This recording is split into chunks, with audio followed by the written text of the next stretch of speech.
이번 시간에는 서경덕 작가와 항진희 작가의 시조 두 편을 살펴보도록 하겠습니다. 자, 먼저 도움을 주는 쌤의 한마디입니다. 사랑과 그리움의 정서를 노래한 시조들이다. 사랑과 그리움 같은 정서는 인간의 원초적 감정이기 때문에 그것을 느끼는 데는 사대부와 기녀의 신분적인 차이가 없다. 사랑한 사람에 대한 기다림과 그리움, 이별의 한을 담고 있는 작품들을 감상해보자. 자, 그래서 이 서경덕 작가는 사대부, 항진희 작가는 기녀이고 각각 서로가 서로를 그리워하고 사랑하는 내용을 담고 있는 시들이라는 걸 확인해 볼 수가 있겠습니다. 자, 핵심 정리에서는 주제만 한번 확인해 보고 가겠습니다. 자, 서경덕 작가의 작품은 임을 그리워하는 마음, 나 역시 주제 임을 그리워하는 마음으로 드러나 있습니다. 자, 그러면은 본문 들어가기 전에 해당 작품이 시조이기 때문에 시조의 특징 5가지만 정리해보고 넘어가도록 하겠습니다. 시조의 특징 첫 번째입니다.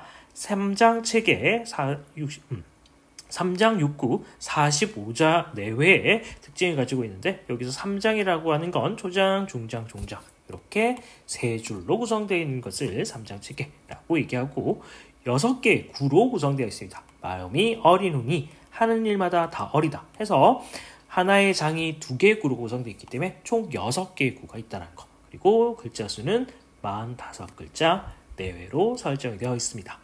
두 번째 특징입니다. 종장의 첫 구절은 3음절로 구성되어 있다. 종장의 첫 구절 이렇게 3글자로 구성되어 있는 것들이 특징이다 라고 보시면 되겠습니다. 세 번째 특징은 3, 4조나 4, 4조의 음수율을 사용하고 있습니다. 그래서 이렇게 글자 수가 3글자나 4글자씩을 주로 사용하고 있습니다. 그리고 사음보율격 사용하고 있는데 하나의 장을 4번씩 끊어 읽는 사음보율격 확인해 볼 수가 있겠습니다. 그리고 5번째 특징은 평시조, 연시조, 사설시조로 시조의 유형을 구분지어 볼 수 있는데 해당 작품들은 모두 평시조 작품들입니다. 자, 그러면 본문 내용 바로 살펴보도록 하겠습니다. 마음이 어린 후이니 하는 일마다 다 어리다. 자, 여기서 어리다는 건 어리석다라고 정리를 하시면 되겠고, 그러면 왜 어리석은 마음을 가지고 있다라고 화자 스스로를 자책하고 있냐면 사랑하는 사람을 떠나보내고 그것에 대한 후회 감정으로 어리석다라고 정리해 볼 수가 있겠습니다.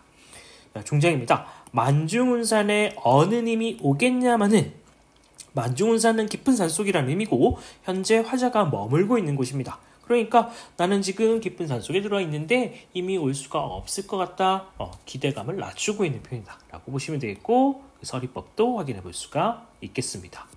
지는 잎 부른 바람에 행여 그인가 하노라. 그는 임을 이야기하겠죠. 그리고 지는 잎 부는 바람은 임으로 착각하는 자연물 소재를 제시하고 있고, 이러한 자연물을 통해서 간절한 그리움의 정서를 강조하고 있다라고도 정리해 볼 수가 있겠습니다. 자, 그래서 해당 작품 가는 임을 그리워하는 마음으로 정리해 보시면 될 것 같습니다. 자, 나 작품 한번 살펴보도록 하겠습니다. 어저는 감탄사라고 확인해 보시면 되겠고, 나의 일이야 그리워할 줄 몰랐던가, 그러니까 그리워하고 있다 정도로 해석해 보시면 되겠습니다. 있으라고 했으면 같겠냐마는 제구태여 보내고 그리워하는 정은 나도 몰라 하노라.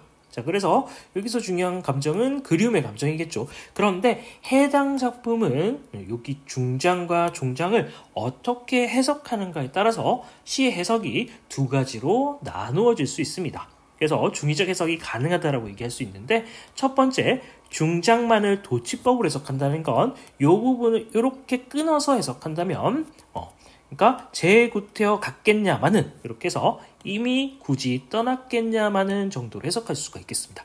그리고 이것을 중장과 종장의 행간 걸침으로 해석한다면, 종장과 종장의 행간 걸침으로 해석할 때는 제가 굳이, 요 제는 임이 아니라 화자가 라고 해석하시면 되겠죠. 내가 굳이 보내고 라고 해석을 하시면 되겠습니다. 그래서 도치법으로 해석할 때는 주체가 임이 되는 거고, 행간걸침으로 해석할 때는 주체가 화자가 되는 해석상의 차이가 나타나는 시입니다. 이 부분 꼭 유의하셔가지고 기억을 해두시면 좋을 것 같습니다. 그래서 특징도 도치법과 행간걸침 기법을 통해서 화제의 심리상태를 표현하고 있다. 심리상태는 동일하죠. 그리워하는 마음이라고 보시면 되겠습니다. 자, 그러면 문제를 통해서 자세한 내용 더 살펴보도록 하겠습니다. 가와 나의 공통적으로 느껴지는 정서, 그림의 정서겠죠. 있는 작품을 2개 고르시오라고 얘기하고 있습니다.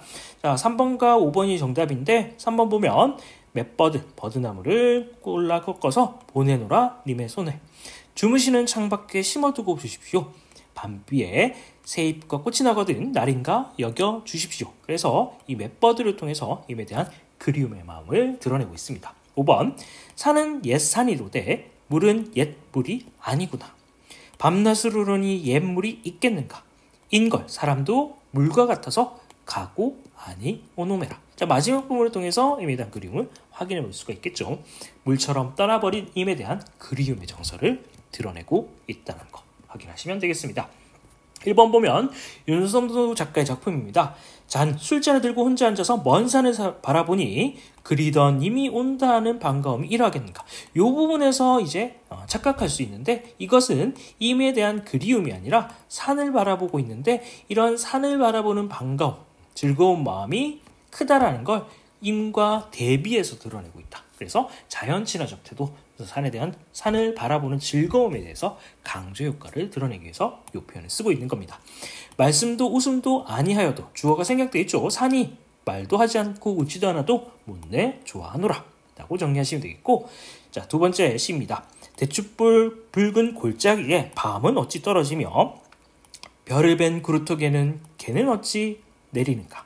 이거는 옆으로 끼는 개 이 얘기합니다. 민물개를 얘기하는 거고, 술이 익자 채장사 돌아가니 아니 먹고 어찌 하겠는가.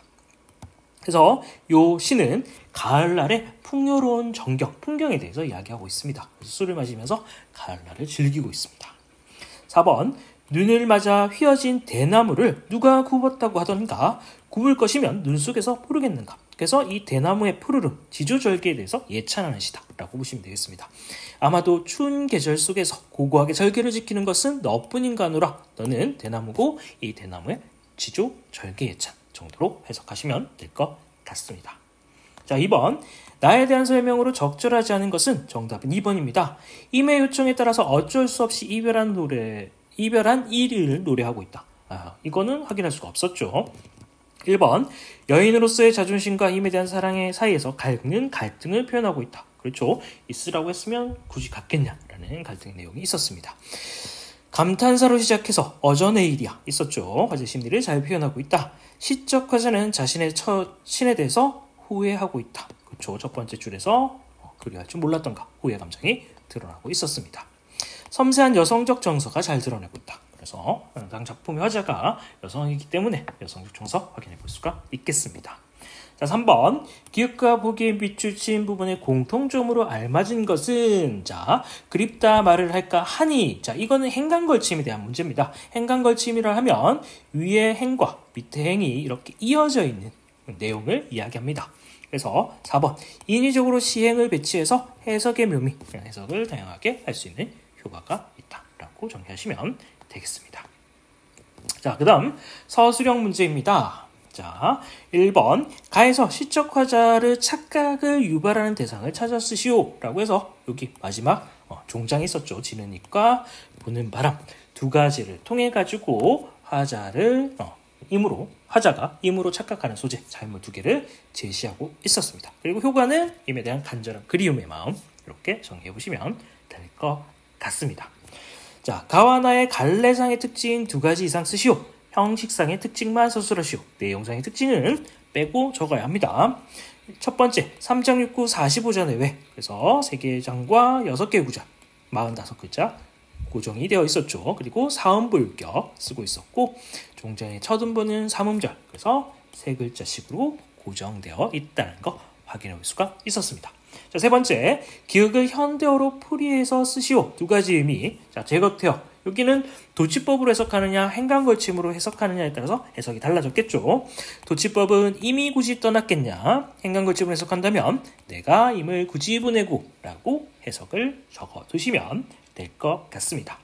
자, 마지막 4번 나와 보기에 공통적으로 드러나는 화자의 정서를 서술하시오. 자, 보기 맷버드를 골라 꺾어서 님에게 보낸다. 님의 손에. 자, 이 맷버들은 임에 대한 사랑의 감정, 그리고 임에 대한 그리움의 감정을 강조하는 효과가 있는 소재다라고 정리해 보시면 되겠고, 여기서는 도치법도 역시 사용되고 있네요. 주무시는 창밖에 심어두고 보십시오. 밤비에 새 잎과 꽃이 나거든 날인가 여겨 주십시오 라고 제시함으로써 이별의 슬픔의 정서를 드러내고 있다는 게 공통적 정서라고 정리를 하시면 될 것 같습니다. 자, 이상으로 서경덕 작가와 황진희 작가의 시조 두 편 함께 살펴보았습니다.